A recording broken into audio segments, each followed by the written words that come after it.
আসসালামু আলাইকুম ওয়া রাহমাতুল্লাহি ওয়া বারাকাতুহু ইন্নাল হামদুলিল্লাহ ওয়াসসালাতু ওয়াসসালামু আলা রাসূলিল্লাহ ওয়া আলা আলিহি ওয়া আসহাবিহি আজমাইন قال الله عز وجل في القرآن العظيم أعوذ بالله من الشيطان الرجيم بسم الله الرحمن الرحيم وليطوفوا بالبيت العتيق صدق الله المولانا العظيم وصدق رسوله النبي الكريم সুপ্রিয় দর্শক মণ্ডলী, মহান রব্বুল আলামিনের দরবারে লাখো কোটি শুকরিয়া আদায় করছি। রব্বুল আলামিন আজকের এই দিনের এই সময় ইসলামিক অত্যন্ত গুরুত্বপূর্ণ একটি অনুষ্ঠানের সাথে আমাদেরকে যুক্ত থাকার তৌফিক দান করেছেন।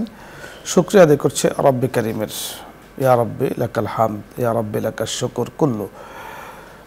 দর্শক মণ্ডলী, মহান আল্লাহ তাআলা পবিত্র হজকে ফরজ করেছেন এবং আল্লাহ তাআলা পবিত্র কোরআন কারিমে আমাদেরকে হুকুম করেছেন ওয়ালিয়াত্তাওয়াফু বিল বাইতিল আতিক, বাইতে আতিক তথা কাবাতুল্লাহকে তাওয়াফ করার কথা আল্লাহ তাআলা আমাদেরকে হুকুম করেছেন, নির্দেশনা দিয়েছেন। ঠিক কাবা শরীফের উপরেই বাইতুল মামুর আল্লাহ তাআলা নির্মাণ করেছেন। প্রতিদিন ৭০,০০০ ফেরেশতা বাইতুল মামুরকে তাওয়াফ করে, যারা একবার তাওয়াফ করে তারা দ্বিতীয়বার আর সুযোগ পায় না।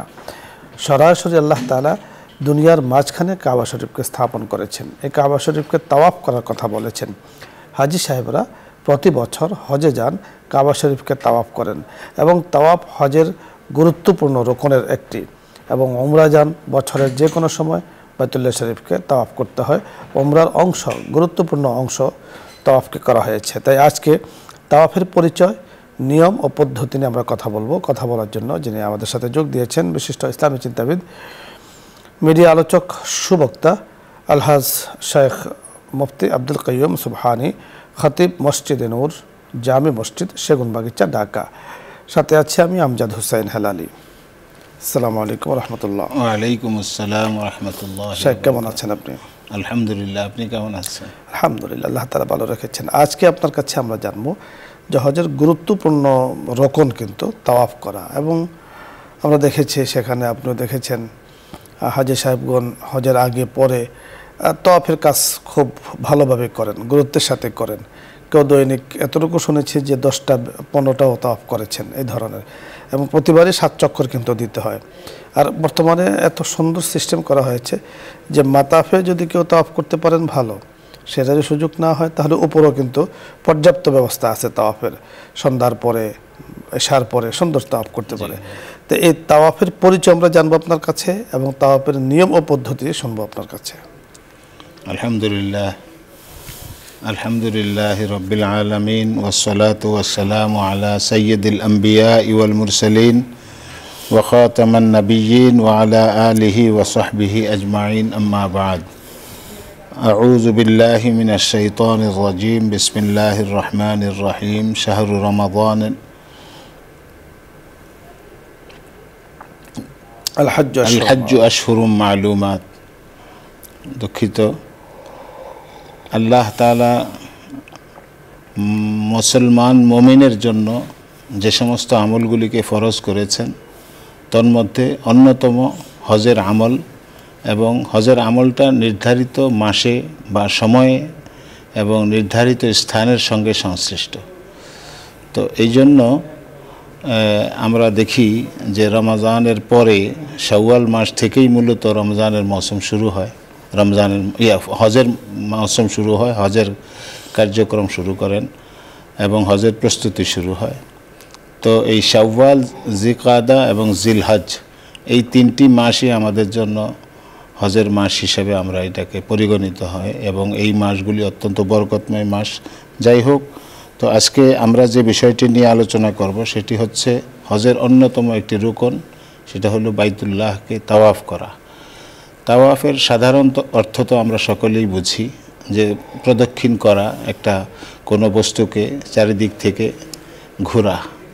তো আল্লাহ তাআলা এই কাজটিকে এত বেশি পছন্দ করেছেন যে তার ঘরকে প্রদক্ষিণ করার জন্য হজের সঙ্গে একটি ফরজ আমল হিসেবে আল্লাহ তাআলা এটাকে নির্ধারণ করে দিয়েছেন। তো প্রত্যেক হাজি সাহেব যিনি হজে যাবেন তার জন্য তাওয়াফের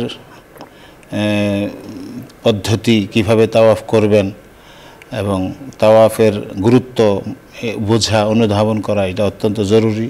এবং এখানে যে সমস্ত আমলগুলি পরিহার করা উচিত ওই সমস্ত আমলগুলিকে অনেকেই না জেনে অথবা অতিরিক্ত মানে জোশের কারণে মানে আবেগের কারণে কিছু আমল এমন করে যা তাওয়াফকে আপনার তাওয়াফের যে সওয়াব সেটাকে নষ্ট করে।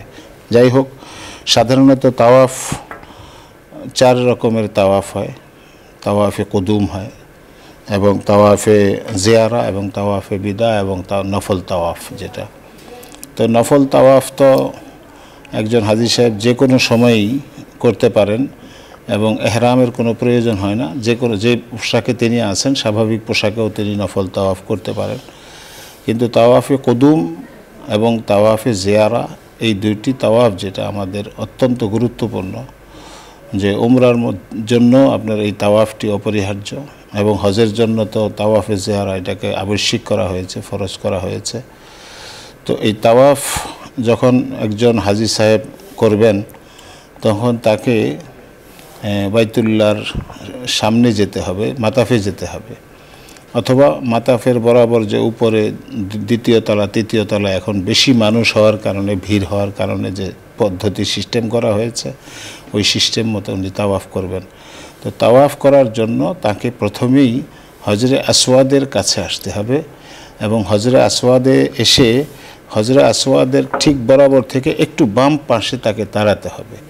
বাম পাশে দাঁড়িয়ে তাকে নিয়ত করতে হবে যে আয় আল্লাহ, আমি আপনার এই পবিত্র ঘরের তাওয়াফের জন্য নিয়ত করেছি, আপনি আমাকে এই তাওয়াফের কাজকে কাজটিকে আপনি আমাদের জন্য সহজ করে দিবেন। তারপরে তাওয়াফ একদম হজরে আসওয়াদের বরাবর এসে ইস্তেলাম করাটা এখানে সুন্নত একটি আমল, চুমো খাওয়া পাথরকে। তো এখানে একটি কথা প্রণিধানযোগ্য আমাদেরকে বুঝতে হবে যে ইস্তেলামের সময় অনেক বেশি ভিড় হয়। এখন কোনো সক্ষম মানুষ, যিনি শক্তিশালী মানুষ, উনি যদি মনে করেন যে আমাকে ওখানে পৌঁছতেই হবে, এই জন্য উনি মুসলমান অন্য হাজিদেরকে কষ্ট দিয়ে ধাক্কা দিয়ে মানে জবরান সেখানে গিয়ে পৌঁছলেন জবরদস্তি, এটা এই আমলের মধ্যে যদি কেউ কষ্ট পান তাহলে এটা তার জন্য গুনাহের কারণ হবে, গুনাহ হয়ে যাবে। এই জন্য আপনার এই ইস্তেলামের ক্ষেত্রে আপনি ওই হজরে আসওয়াদ বরাবর এসে আপনি নামাজে যেভাবে হাত তোলেন এইভাবে হাত তুলে আপনাকে কি করতে হবে, এই চুমার ইস্তেলামের আমলটা করতে হবে। এরপরে আপনি এই বাইতুল্লাহর প্রদক্ষিণ শুরু করবেন। প্রথম আপনি শুরু করবেন যে আপনার এই কোণাটাকে, এই কর্নারটাকে বলা হয় রুকনে ইয়ামানি, না রুকনে আপনার হজরে আসওয়াদ, এরপরে আপনার ইরাকি, এরপরে আপনার শামি, এরপরে হলো রুকনে ইয়ামানি। তো এই প্রদক্ষিণ করে আবার রুকনে ইয়ামানি যখন আপনি আসবেন তখন হুজুর সাল্লাল্লাহু আলাইহি সাল্লাম যে বিশেষ দোয়া পড়তেন হুজুর সাল্লাল্লাহু আলাইহি সাল্লাম, ওই দোয়াকে আমরা অনুসরণ করতে পারি। আর বাকি যে সময়টা আছে, যে সময়টা আমাকে অতিক্রম করতে হচ্ছে, এই সময় আপনি যে কোনো দোয়া আপনার মানে আল্লাহ তাআলার কাছে যে কোনো দোয়া আপনি করতে পারেন, আপনার নিজের ভাষায় করতে পারেন। আপনি কিতাবে বর্ণিত আরবি দোয়া যদি আপনি না জানেন, মফহুম যদি না জানা হয়, দোয়ার মধ্যে কি বলা আছে, কি বলতে চায়, এটি যদি আপনার জানা না থাকে, সেই ক্ষেত্রে হুজুর সাল্লাল্লাহু আলাইহি ওয়াসাল্লাম যে মসনুন দোয়া আদায় করেছেন, সুবহানাল্লাহি ওয়াল হামদুলিল্লাহ লা ইলাহা ইল্লাল্লাহু আল্লাহু আকবার ওয়ালিল্লাহিল হামদ লা হাওলা ওয়ালা কুওয়াতা ইল্লা বিল্লাহিল আলিয়্যিল আযীম, এই দোয়া পড়া। তারপরে আপনি রুকনে ইয়ামানি যখন আপনি পৌঁছবেন তখন আপনি হুজুর সাল্লাল্লাহু আলাইহি ওয়াসাল্লাম হাত লাগাতেন, ডান হাত বা 2 হাত একসঙ্গে লাগাতেন। এটা যদি সম্ভব না হয় তাহলে তো হাত লাগানোর জন্য আপনাকে এই মানে আপনার জবরদস্তি করা, ধাক্কাধাক্কি করা, এটা আপনার জন্য উচিত হবে না। তো এই সুন্নত আমলটুকু না করার কারণে আপনাকে কোনো দম দিতে হবে না। তো এখানে আপনি রুকনে ইয়ামানিতে এসে হুজুর সাল্লাল্লাহু আলাইহি ওয়াসাল্লাম বিসমিল্লাহি আল্লাহু আকবার ওয়ালিল্লাহিল হামদ আল্লাহুম্মা ইন্নী আসআলুকাল আফওয়া ওয়াল আফিয়া, এই দোয়াটি পড়তেন। এবং পরিশেষে যখন আবার হজরে আসওয়াদের কাছে আসতেন তখন আল্লাহ রাসূল সাল্লাল্লাহু আলাইহি ওয়াসাল্লাম বিসমিল্লাহি আল্লাহু আকবার ওয়ালিল্লাহিল হামদ বলে আবার দ্বিতীয় তাওয়াফ শুরু করতেন। অত্যন্ত সুন্দর আপনি বলছিলেন। দর্শক মণ্ডলী, তাওয়াফের বিষয় নিয়ে আমরা কথা বলছিলাম, কারণ হজের গুরুত্বপূর্ণ অংশ হলো তাওয়াফ, তাওয়াফে জিয়ারা যাকে বলা হয়। এই তাওয়াফ না করলে হজের গুরুত্বপূর্ণ অংশ ছুটে যাবে। এজন্য ফরজ যদি ছুটে যায় তাহলে হজ পরবর্তী বছর আবার করতে হয়। ওয়াজিব যদি কখনো ভুল ছুটে যায় তাহলে সেখানে ওয়াজিবের যে বদল আছে দম দিলে হয়ে যায়, কিন্তু ফরজের দম কোনো সুরত নেই। এজন্য তাওয়াফ অত্যন্ত গুরুত্বের সাথে তাওয়াফে জিয়ারা আমাদের করতে হবে। এছাড়াও নওয়াফিল যে তাওয়াফগুলো আমরা করে থাকি সেখানে দোয়া কবুল হওয়ার সময়, তাওয়াফের সময় আল্লাহ রাব্বুল আলামিন দোয়া কবুল করে থাকেন। এজন্য হাদিসে বর্ণিত যে দোয়াগুলো আছে আমরা সেগুলো বলতে পারি। কোরআনের যে আয়াতগুলোকে আমরা দোয়া হিসাবে পড়ি সে দোয়াগুলো আমরা পড়তে পারি। বিশেষ করে আমাদের মুফতি সাহেব একটি বিষয় চমৎকার বলেছেন যে ইস্তেলামের জন্য অর্থাৎ হজরে আসওয়াদকে চুমো দেওয়ার জন্য অনেকে অনেক কষ্ট করে থাকেন, সেখানে গিয়ে থাকেন, এর দ্বারা অনেক মানুষও কষ্ট পায়। ইজায় মুসলিম হারাম, মানুষকে কষ্ট দেওয়া হারাম। সুন্নত কাজকে পাওয়ার জন্য মানুষ হারাম কাজে যুক্ত হওয়া এটা বুদ্ধিমানের কাজ নয়। এর জন্য যেহেতু সহজে যদি যাওয়া যায় আমি সেখানে গেলাম, চুমো দিলাম, আবেগের বিষয়। আর যদি সহজে যা না যায় তাহলে দূর থেকেও হাত উঠিয়ে সেখানে চুমুর একটা প্রতীকী চুমো যাকে বলা হয়, অর্থাৎ চুমো যদি আমি দিচ্ছি, হাতের উপরে চুমো খাচ্ছি, এর দ্বারাও কিন্তু সে সুন্নাহটা আদায় হয়ে যায়। এজন্য যথাসম্ভব মানুষকে কষ্ট না দিয়ে তাওয়াফ করা, ভিড়ের মধ্যে না যাওয়া, নিজেকে সেভ করে সেখানে চলা যাতে কোনোভাবে ভিড় না হয়। আমি কাছে যাওয়ার জন্য মানুষকে কষ্ট দিলাম, এর দ্বারা অনেক মানুষ কষ্ট পাবে। আর সেখানে মানুষ অনেক দোয়া দরুদ পড়তে থাকেন, আবেগে অনেক কথা আল্লাহ তাআলার কাছে পেশ করতে থাকেন। সকলকেই সে সুযোগ করে দেওয়া উচিত দৌড়াদৌড়ি করা অথবা খুব দ্রুতভাবে যাওয়া, তাড়াতাড়ি শেষ করার জন্য করা, ধীরে ধীরে আস্তে আস্তে হেঁটে হেঁটে আপনি দোয়া পড়তে থাকুন। আল্লাহ পাকের কাছে নিজের মনের আবেগকে আমরা পেশ করি। আল্লাহ তাআলা আমাদেরকে এখানে একটি আমল আমি বলি যে রমলের পুরুষ যারা হাজি হবেন ওনাদের জন্য রমলের যে আমলটা, এখানেও রমল একটু খুব দ্রুত নয়, স্লথ গতিও নয়, একটু সামান্য এমন একটা ভাব যে বীরত্ব প্রকাশের একটা আরেকটা আমল যে ইস্তেবা তো তাওয়াফের শুরুতে করবে, কিন্তু অনেক হাজী সাহেবদেরকে দেখা যায় তো ইস্তেবার অবস্থায় সে নামাজে আপনার লিপ্ত হয়। তো নামাজে যখন পড়বেন তখন ওই ইস্তেবার মতো এরকম হাত উন্মুক্ত রাখাটার কোনো প্রয়োজন নাই। এটা আপনি যথার্থ বলেছেন। আল্লাহ রাব্বুল কারীম আমাদেরকে যারা হজে গিয়েছেন, হজের যে গুরুত্বপূর্ণ মাসাইলগুলো আছে এখানে সকল মাসআলা আমরা আলোচনা করার সুযোগ পাই না বা সময়ও নেই, অথবা আলোচনা করলেও অনেকের বুঝে আসবে না। এজন্য আমরা দিক নির্দেশনামূলক যে বিষয়গুলো বলি, আমরা যারা হজে যাচ্ছি, হজে যাব, সেখানে গিয়েছি, আমরা হজের বিষয়গুলোকে খুব গুরুত্বের সাথে পড়াশোনা করে অথবা স্থানীয় মুআল্লিম যিনি আছেন ওনার সাথে আলোচনা করে ঠিক করে নেব। আলোচ্য বিষয় নিয়ে যদি আপনাদের কারো কোনো কিছু জানার থাকে, হজের সাথে সম্পৃক্ত কোনো মাসাইল জানা থাকে, জানার প্রয়োজন মনে করেন, আপনি প্রশ্ন করতে পারেন, অথবা যে কোনো মাসলা মাসাইল নিয়ে আপনি চাইলে প্রশ্ন করতে পারেন। আমরা চেষ্টা করব কথা বলার জন্য। প্রথমে যিনি আছেন, আসসালামু আলাইকুম রহমতুল্লাহ। দর্শক নাম বলে পরিচয় দিয়ে প্রশ্ন করুন।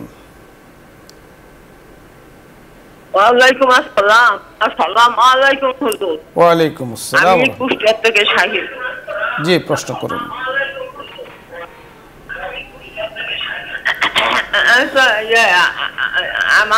আমি তো মেডিকেলে চাকরি করতাম। জি, আমার অনেক নামাজ ছুটি গেছে, যেমন ডেলিভারি তো রাত্রিবেলা বেশি ডেলিভারি হইতো।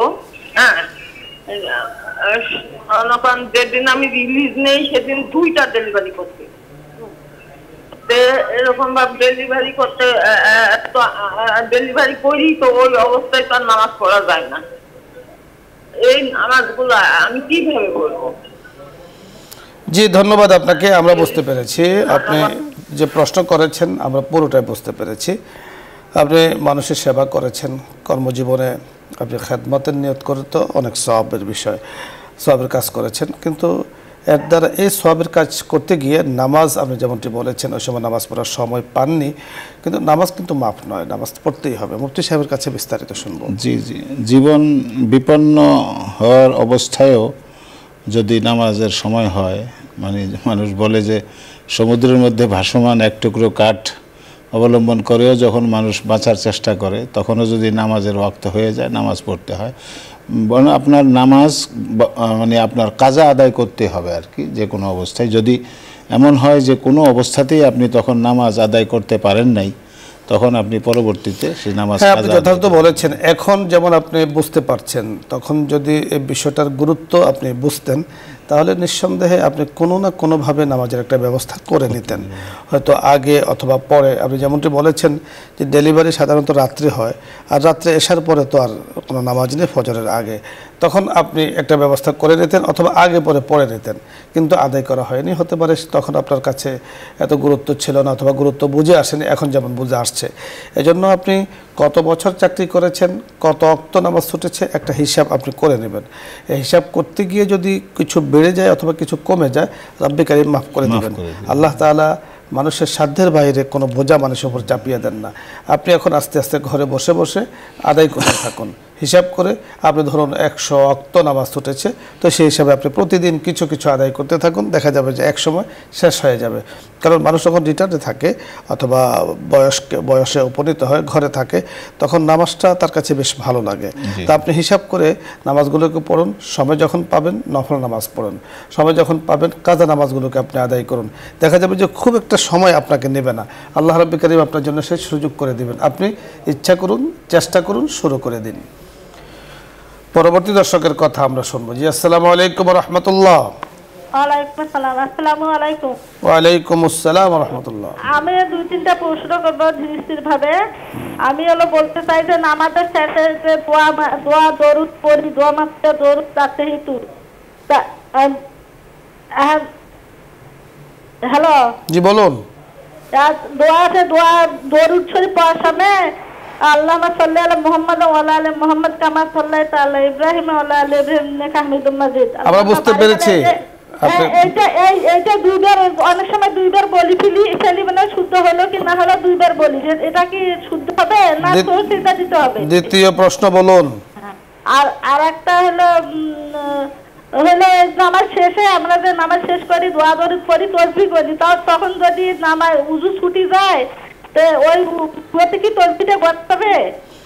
ধন্যবাদ। আর একটা তাসবিহ রাখতে হবে। 3 নম্বর প্রশ্ন আরেকবার বলুন। কোরআন শরীফ করে কোরআন শরীফ রাখা যাবে? কোরআনের উপরে। জি ধন্যবাদ, আমরা বুঝতে পেরেছি। আপনি শুনতে থাকুন, আমরা কথা বলছি।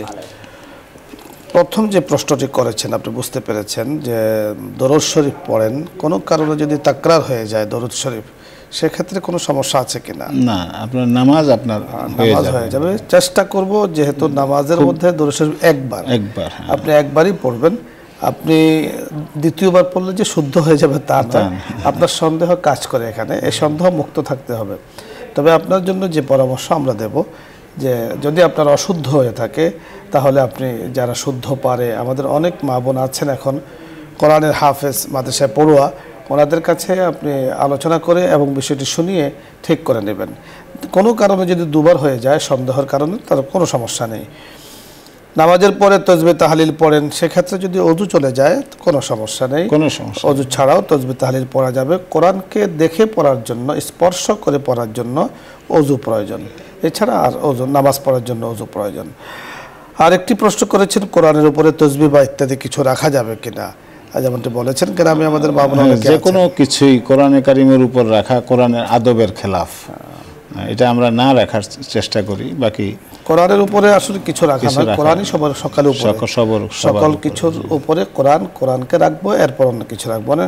অনেক সময় দেখা যায় গ্রামে গঞ্জে আমাদের মা বোনরা সবসময় কোরআন শরীফ পড়েন, তো তাসবিহ অথবা কোনো ওয়াজিফার বই কোরআনের সাথে রাখেন, সেটাতে তেমন সমস্যা নেই। কোরআনের আদব রক্ষা করতে হবে। পরবর্তী দর্শকের কথা শুনবো। জি, আসসালামু আলাইকুম ওয়া রাহমাতুল্লাহ।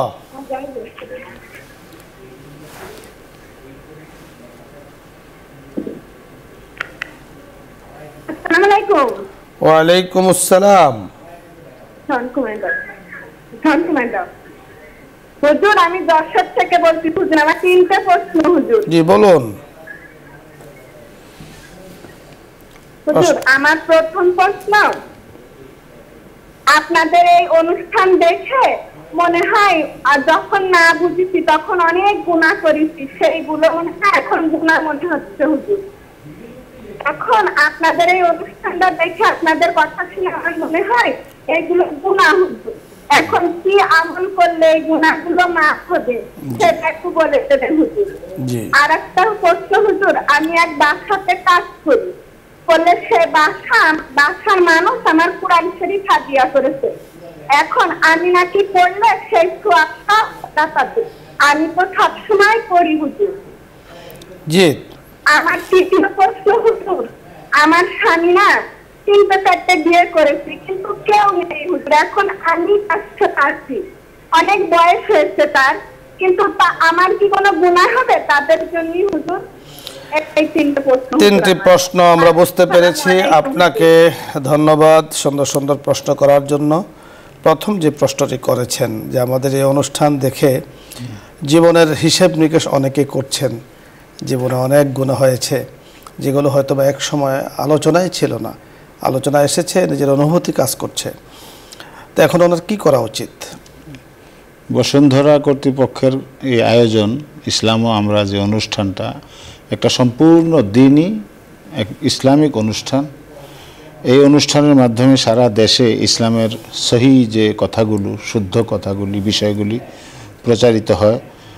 সেই ধারায় আপনিও একজন, যে আপনি এই ইসলামিক অনুষ্ঠান দেখে, ইসলামও আমরা দেখে আপনার ভিতরে এই অনুভূতি এসেছে যে আমি তো জীবনে অনেক ভুল করেছি। দেখেন, প্রত্যেকটা মানুষের জীবনে অনেক ভুল করে থাকে, আমাদের সকলেরই কিছু ভুলভ্রান্তি আছে। যখন আমার এই অনুভূতি আসে যে আমি আমার জীবনে অনেক ভুল করেছি, তখন আপনাকে আল্লাহর দিকে রুজু হওয়া মানে তওবা করা, যে আমি আল্লাহর কাছে তওবা করছি। 3টা শর্ত। একটা হচ্ছে যে আপনি মানসিকভাবে একটা অনুশোচনার মন তৈরি করবেন। 2 নম্বর, ওই যে অন্যায় কাজগুলি আপনার বা আমার দ্বারা হয় ওই কাজগুলি থেকে নিজেকে বিচ্ছিন্ন করা। 3 নম্বর হচ্ছে এই সিদ্ধান্ত নেওয়া যে ওই ধরনের কোনো গর্হিত বা নাফরমানির কোনো কাজ, অন্যায় কোনো কাজ আমি আমার জীবনে আর কখনো করব না, মানে শক্ত সিদ্ধান্ত নেওয়া, কঠিন। তাহলে ইনশাআল্লাহ আপনি আগামীতে যেই কাজগুলি আমাদের হযরত উলামায়ে কেরাম আপনাদেরকে পরামর্শ দিবেন, ওইভাবে আপনার জীবনকে পরিচালনা করবেন, ইনশাআল্লাহ আপনার দুনিয়া আখিরাতের সুন্দর বলেছেন। এটাই হলো আমল। আপনি তওবা করবেন, তওবা নাসুহা, এবং তওবার যে নিয়মগুলো আমাদের মুফতি সাহেব বলে দিয়েছেন এগুলোকে মেনে তওবা করলেই আল্লাহ তাআলা মাফ করে দিবেন। তবে একটি বিষয় মনে রাখতে হবে, নামাজ যদি আপনার ছুটে যায়, বান্দার কোনো হক যদি আপনার দ্বারা লঙ্ঘিত হয়, সেগুলোকে আদায় করতে হবে। নামাজকে তওবার দ্বারা কাজা নামাজ পূর্ণ হবে না, অবশ্যই কাজাটাকে কাজা আদায় করতে হবে। রোজা যদি আপনার ছুটে যায়, সেটা তওবার দ্বারা পূর্ণ হবে না, রোজাকে রাখতে হবে। যাকাত যদি আপনার দ্বারা কখনো যায় সেটাও আপনাকে রাখতে হবে। হজ যদি আপনার কথার কথা, হজও যদি আপনার ছুটে যায়, সেটাও আপনাকে আদায় করতে হবে। বিলম্বের জন্য, না বোঝার জন্য আল্লাহ তাআলার কাছে তওবা করা। আর কোনো বান্দার হক যদি আপনার দ্বারা লঙ্ঘিত হয়, তাহলে বান্দার হককে বান্দাকে দিয়ে দিয়ে ক্ষমা চেয়ে নেওয়া এবং তার থেকে না দাবি সার্টিফিকেট গ্রহণ করা, অর্থাৎ সে যেন আপনার কাছে কোনো দাবি না রাখেন আপনার উপরে। আপনাকে কোরআন হাদিয়া দিয়েছেন, আপনি নিয়মিত কোরআন পড়েন, সেক্ষেত্রে কোরআন পড়েন, উনি সওয়াব কি যিনি দিয়েছেন তিনিই পাবেন না? আপনিও আপনার সওয়াব আপনি পাবেন, যিনি দিয়েছেন ওনার প্রাপ্য উনি পেয়ে যাবেন। আল্লাহ তাআলা সব কিছু দেখেন, বুঝেন এবং তিনি সর্বজ্ঞ। আপনি যত অক্ষর তেলাওয়াত করবেন, প্রতি হরফে হরফে আপনি সওয়াব পেয়ে যাবেন। যিনি দিয়েছেন কোরআন হাদিয়া, দেয়ার সওয়াব পাবেন, দেয়ার সওয়াব আপনি তেলাওয়াত করছেন, তেলাওয়াতের সওয়াব আপনি পাবেন, কারো কোনো অংশ কম হবে না, হুবহু সকলে পূর্ণটাই পেয়ে যাবেন। আর স্বামী অনেকগুলো বিবাহ করেছেন, তারপর চলেও গিয়েছে, উনি আছেন। এখন ওনার কথা হলো, যারা চলে গিয়েছেন তারা যদি আমার কারণে গিয়ে থাকে অথবা যাওয়ার কারণ যাই হোক, তো ওনার কোনো গুনাহ হবে কিনা?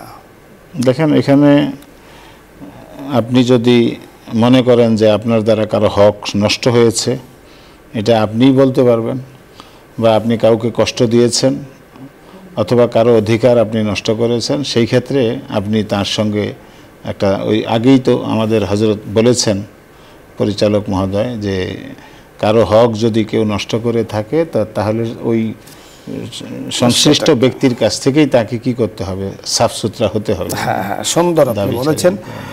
আমরা পরবর্তী দর্শকের কথা শুনবো। জি, আসসালামু আলাইকুম রাহমাতুল্লাহ।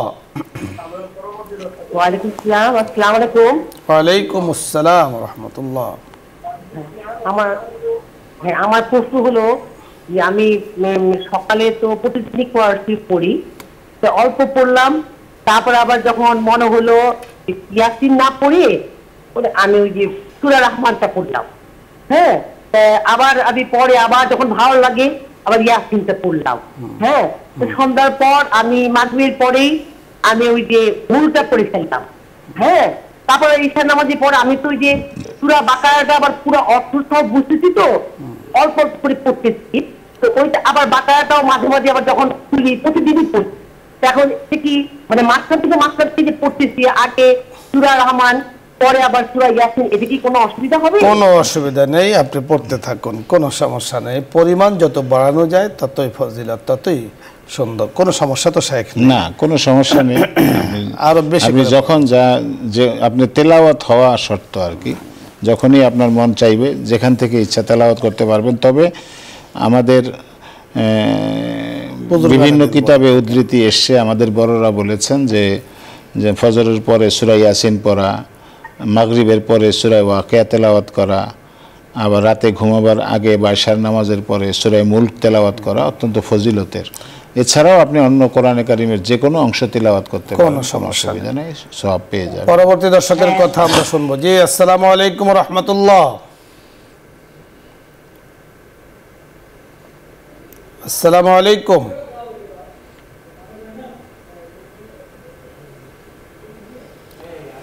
দর্শক, আপনি চেষ্টা করছেন, কানেকশন পাচ্ছেন না সম্ভবত, আরেকবার চেষ্টা করুন। পরবর্তী দর্শক যিনি আছেন, আসসালামু আলাইকুম রহমতুল্লাহ।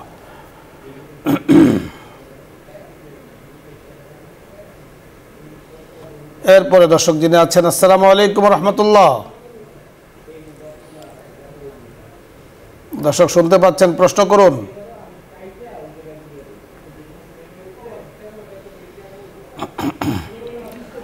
পরবর্তী দর্শকের কথা শুনবো। জি, আসসালামু আলাইকুম রহমতুল্লাহ। আসসালামু আলাইকুম। ওয়ালাইকুম আসসালাম রহমতুল্লাহ। ভাই, আমি দিনাজপুর থেকে বলতেছি। জি, প্রশ্ন করুন। আমার প্রশ্ন হচ্ছে যে আমরা যে বায়াত গ্রহণ করি, একজন আলেম ভাইকে প্রশ্ন করছিলাম যে আমরা যে বায়াত গ্রহণ করেছি, তো উনি বলছে যে মেয়েরা তো বায়াত গ্রহণ করে না। তো আমি ওনাকে বলছি যে আমাকে উনি প্রশ্ন করছেন যে আপনি কোথা থেকে বায়াত গ্রহণ করেছেন। তো উনি বলছে যে অসুবিধা হবে না, আপনি বলেন। ঠিক আছে, আমি বললাম যে আমি বাংলাদেশ জামাত ইসলাম থেকে বায়াত গ্রহণ করেছি, জেলা আমিরের। তো উনি বলছেন যে এটা সঠিক না, তাহলে কোনটা সঠিক একটু বিস্তারিত বলবেন। আপনাকে ধন্যবাদ, আমরা বুঝতে পেরেছেন বায়াত সম্পর্কে মূলত ওনার জানার বিষয়। বায়াত মূলত কোনো একজন বিশেষজ্ঞ বুজুর্গের সঙ্গে নিজেকে সংযুক্ত করা, এই জন্য আপনি জানবেন এবং তার রুহানি আত্মিক দোয়ার মাধ্যমে আপনার জীবনকে আপনি পরিশীলিত করবেন, সুন্দর করবেন। এই জন্য আমল সুন্দর করার জন্য কোনো একজন বুজুর্গের সঙ্গে নিজেকে নিসবত তৈরি করা, সম্পর্ক তৈরি করা, এটা এর মাধ্যমে আমরা সাধারণত বায়াতকে বুঝি। বায়াত শব্দটি আসলে আমরা যে বিষয়টি বলে থাকি যে বায়াত শব্দের অর্থ হলো শপথ গ্রহণ করা, কিন্তু পরিভাষায় আমরা বায়াতটাকে যে অর্থে নিয়ে থাকি, যে কথাটি আপনি বলেছেন, রাসূল আকরাম সাল্লাল্লাহু আলাইহি ওয়াসাল্লাম সেই হুদাইবিয়ার সন্ধি চুক্তির পূর্বেই সাহাবায়ে কেরামদের থেকে বায়াত নিয়েছিলেন এবং আল্লাহ তাআলা বলেছেন ইন্নাল্লাযীনা ইউবাইউনাকা ইন্নামা ইউবাইউনাল্লাহ। আল্লাহ তাআলা সেখানে এই বায়াতকে বায়াতের দোয়ান বলা হয়, যে সাহাবায়ে কেরাম রাসূলের হাতের উপরে হাত রেখে বায়াত করেছিলেন। আমরা যে অর্থে বায়াতকে বুঝিয়ে, যেমনটা আপনি বলেছেন যে আমাদের রুহানি একজন ডাক্তার প্রয়োজন, প্রেসক্রিপশন উনি করে থাকেন শারীরিক ডাক্তারের জন্য। রুহানি ডাক্তারের কাছে আলোচনা করলে আমার আমাল, আমার নিয়ত, আমার সকল কিছু ভালো মন্দ সকল কিছুর যেন সঠিকভাবে হয়, এজন্য উনি একটা দিক নির্দেশনা দিয়ে থাকেন। শরীয়তের উপরে চলা কিন্তু 100% জরুরি। আপনি যতই বায়াত নেন, শরীয়তের উপরে আপনি শরীয়তের উপরে চলেন না, তাহলে এই বায়াতের কোনো মূল্য নেই। দ্বিতীয়ত বিষয় হলো, বায়াত নামে আমাদের সমাজে অনেক কথাই প্রচলিত আছে। প্রচলিত আছে, প্রসিদ্ধি আছে যে বায়াতটাকে আসলে বায়াতের অর্থে গ্রহণ করা যায় না।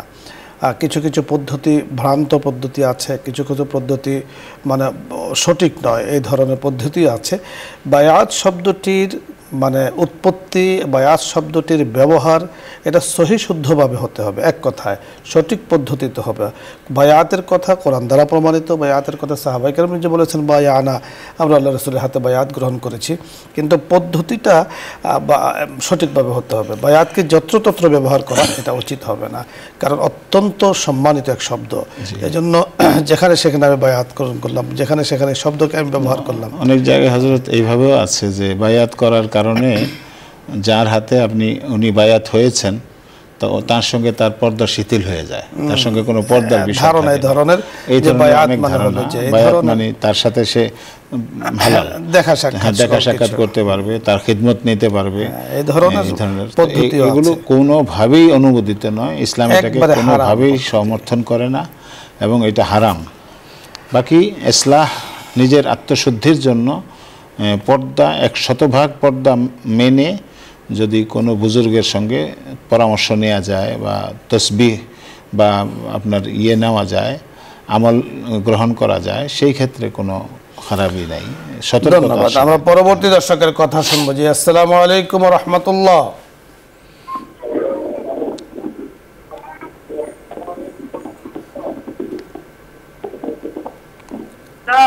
জি, আসসালামু আলাইকুম। ওয়ালাইকুম আসসালাম। আসসালামু আলাইকুম হুজুর। ওয়ালাইকুম আসসালাম। ওয়ালাইকুম আসসালাম। টিভির ভলিউম কমিয়ে প্রশ্ন করুন। হুজুর, জি আমার প্রথম হুজুর বলুন। আমি হুজুর একটা গরু কিনে একজনকে পালতে দিব, 3 মাস মনে করেন পালার পরে বিক্রি করবে, করার পর যে লাভটা হবে কিভাবে আমার ইসলাম শরীর সম্মত করতে হবে লাভটা আর কি। 3 মাস উনি লালন পালন করার বিক্রি করবে, বিক্রি করার পর যে লাভটা হবে সেটা কিভাবে নিব? ওই লাভটা আপনিও নেবেন, উনিও নেবে? হ্যাঁ, উনিও নেবে, কিন্তু কিভাবে নিব? কিভাবে নেব আমরা বুঝতে পেরেছি। আপনি শুনতে থাকুন, আমরা কথা বলছি, বুঝতে পেরেছেন। এখানে একটি বিষয় আপনাদেরকে করতে হবে যে এই গরুর যে খাবার, এটা একটা বড় দিক।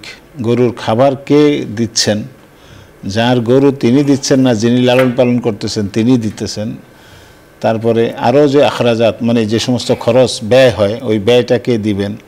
এই বিষয়গুলি মূলত আপনাদের মধ্যে উভয়ের মধ্যে যিনি দেবেন এবং যিনি গ্রহীতা উভয়ের মধ্যে আলোচনার মাধ্যমেই আপনার একটা সমাধান করতে হবে। হ্যাঁ, সমাধান জরুরি। আপনি যথার্থ বলেছেন। ধরুন আপনার গরু, আপনি খাবার দিচ্ছেন, তাহলে গরুর মালিক আপনি, খাবারের মালিক আপনি। যিনি 3 মাসের জন্য লালন পালন করছেন উনি জাস্ট পারিশ্রমিকটা উনি পাবেন। এই একটি বিষয়। গরু বিক্রির পরে লাভ তো নেই, গরুর দাম তো পুরোটাই যেটা হবে সেটা আপনারই। উনি 3 মাসের জন্য একটা পারিশ্রমিক দুজনে আলোচনা করে ঠিক করে নিতে হবে যে আমি আপনাকে এটা দেব, এত টাকা দিব। তো এতে করে সমস্যার কিছু নেই, কারণ উনি কাজ করছেন, মাস হারে উনি বেতন নিচ্ছেন, পারিশ্রমিক নিচ্ছেন, কোনো সমস্যা নেই। দ্বিতীয়ত বিষয় হলো মুফতি সাহেব যেটা বলেছেন যে গরু আপনার যিনি নিয়েছেন ওনার খাবার এবং ওনার পারিশ্রমিক, উনি শ্রম দিচ্ছেন, লালন পালন করছেন, দেখাশোনা করছেন। তাহলে এখানে দুটো অংশ। আপনার গরু উনি যেটা দিচ্ছেন, শ্রমও দিয়েছেন, খাবারও দিয়েছেন, ইনভেস্ট আছে। তাহলে এই ইনভেস্ট যেটা আছে এটাও আলোচনা করে ঠিক করে নিতে হবে, যে আলোচনা করে। কারণ স্বাভাবিক কারণে একটা গরুর দাম 1 লক্ষ টাকা। এখন উনি 3 মাসে খাবার দিয়েছেন, আর আপনি তো 3 বছর খাবার দিয়েছেন, আপনি গরুর মালিক। তো আপনার উনি খাবারও দিয়েছেন, শ্রমও দিয়েছেন, আপনি মালিক, কখনো সমান হারে বণ্টিত হবে না। হ্যাঁ, এই জন্য নিজেরা আলোচনা করে ঠিক করে নিতে হবে যে আপনি 3 মাসের জন্য পালবেন, আপনি খাবার দেবেন। খাবার দেওয়ার পরে এখন আমরা আপনাকে কত দিলে আপনার চলবে, যদি উনি বলেন আমাকে 10,000 টাকা দেবেন, আপনি বলেন 8,000 টাকা দেবেন, উনি বলেন না ঠিক আছে 9,000 টাকা দেন, এভাবে আলোচনা করে কমপ্লিট করে এরপরে গরু আদান প্রদান করা। এখানে রেবার তো সে কোনো সুদের কোনো সুদ নেই, সুদের কোনো অবকাশ নেই। এখানে জাস্ট পারিশ্রমিক আর ওই খাবারের মূল্য দিবেন, খাবার দিবেন, খাবারের মূল্যটা তিনি নেবেন, এতে কোনো সুদের অবকাশ নেই। কিন্তু যদি সমান সমান বন্টিত হয় সেখানে কিন্তু সমস্যা আছে, সুদের হয়ে যেতে পারে। ধন্যবাদ মুফতি সাহেব, আপনাকে ধন্যবাদ জানাচ্ছি। আজকে আপনি আমাদের অনুষ্ঠানে অনেক চমৎকার সুন্দর আলোচনা করেছেন। দর্শক মণ্ডলী, আমরা তাওয়াফের বিষয় নিয়ে কথা বলছিলাম। সত্যিই হজের মাসাইলগুলো আলোচনা করলে তখন মন চলে যায় সেই তাওয়াফের ময়দানে, সেই মাতাফে, এবং আমাদের চোখে ভাসতে থাকে, হৃদয়ের মানসপটে উঠে যায় তাওয়াফের দৃশ্য। কি সুন্দরভাবে দৃশ্য, লব্বাইক আল্লাহুম্মা লব্বাইক লা শারীকা লাকা লব্বাইক, সমস্বরে সেখানে তালবিয়া ধ্বনি চলতে থাকে এবং আমাদের কর্ণকুহরে মনে হচ্ছে যে তালবিয়ার ধ্বনি বাজছে। আসলে ইশক প্রেম পুরোটাই হজের সাথে সম্পৃক্ত। এজন্য আল্লাহ রাব্বি কারীম আমাদেরকে তৌফিক দান করুন। আল্লাহ তাআলা যারা গিয়েছেন তাদেরকে সুন্দর, সঠিক, সুস্থতার সাথে হজ করার তৌফিক দান করুন। আর মুসলিম হিসাবে প্রত্যেকের মনের আকর্ষণ কিন্তু আছে, বিশেষ করে হজের মাসগুলোতে মন চলে যায় সেখানে, সারাক্ষণ মনে ভাসতে থাকে তাওয়াফের, সেখানে মন ঘুরতে থাকে। এই জন্য মুসলিম হিসাবে এটা খুবই জরুরি বিষয়। আমাদের মধ্যে একটি বিষয় কাজ করে অনেকের মধ্যে আছে যে হজের আগে উলট পালট করে জীবনটাকে একেবারে গড্ডালিকা প্রবাহের ন্যায় তিনি পরিচালিত করেন।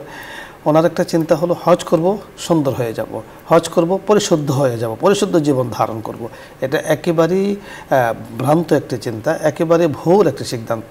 কারণ হজ ইসলামের 5টি আমলের একটি আমল। এর আগে তো নামাজ রয়েছে, এর আগে যাকাত রয়েছে যদি ফরজ হয়ে থাকে, এর আগে রমাদানের রোজা রয়েছে, জীবন পরিশুদ্ধ করার যা আছে সকল কিছু আছে। হজ হলো ইসলামের 5টি একটি আমল, বড় একটি আমল। সেটা যখন ওয়াজিব হবে, যখন ফরজ হবে সেটা করব, ফরজ যখন হবে না তখন আল্লাহ তাআলা যদি হুকুম দেন করব, তৌফিক দেন করব, না হয় করব না। কিন্তু ইসলামের অন্যান্য বিধানগুলো হজের পরে শুরু করব, এর আগে শুরু করব না, এটা কিন্তু একেবারেই অনুচিত। আল্লাহ রাব্বি কারীম আমাদেরকে বোঝার তৌফিক দান করুন। আল্লাহ তাআলা আমাদের সকলকে আগামী অনুষ্ঠানগুলোর সাথে থাকার তৌফিক দান করুন, নেক হায়াত দান করুন। সকলকে ধন্যবাদ জানিয়ে আজকের মতো বিদায় নিচ্ছি। আসসালামু আলাইকুম ওয়া রাহমাতুল্লাহি ওয়া বারাকাতুহু। এখন দোয়া হবে, দরুদ ইস্তিগফার পাঠ করি। اللهم صل على سيدنا ونبينا وشفيعنا وحبيبنا ومولانا محمد صلى الله عليه وعلى آله وأصحابه وبارك وسلم. أستغفر الله ربي من كل ذنب وأتوب إليه. لا حول ولا قوة إلا بالله العلي العظيم. الحمد لله رب العالمين، والصلاة والسلام على سيد الأنبياء والمرسلين وخاتم النبيين وعلى آله وأصحابه أجمعين. ربنا ظلمنا أنفسنا وإن لم تغفر لنا وترحمنا لنكونن من الخاسرين. ربنا لا تزغ قلوبنا بعد إذ هديتنا وهب لنا من لدنك رحمة إنك أنت الوهاب. ربنا ولا تحملنا ما لا طاقة لنا به واعف عنا واغفر لنا وارحمنا أنت مولانا فانصرنا على القوم الكافرين. اللهم ارحمنا فإنك خير الراحمين. اللهم ثبت قلوبنا على دينك.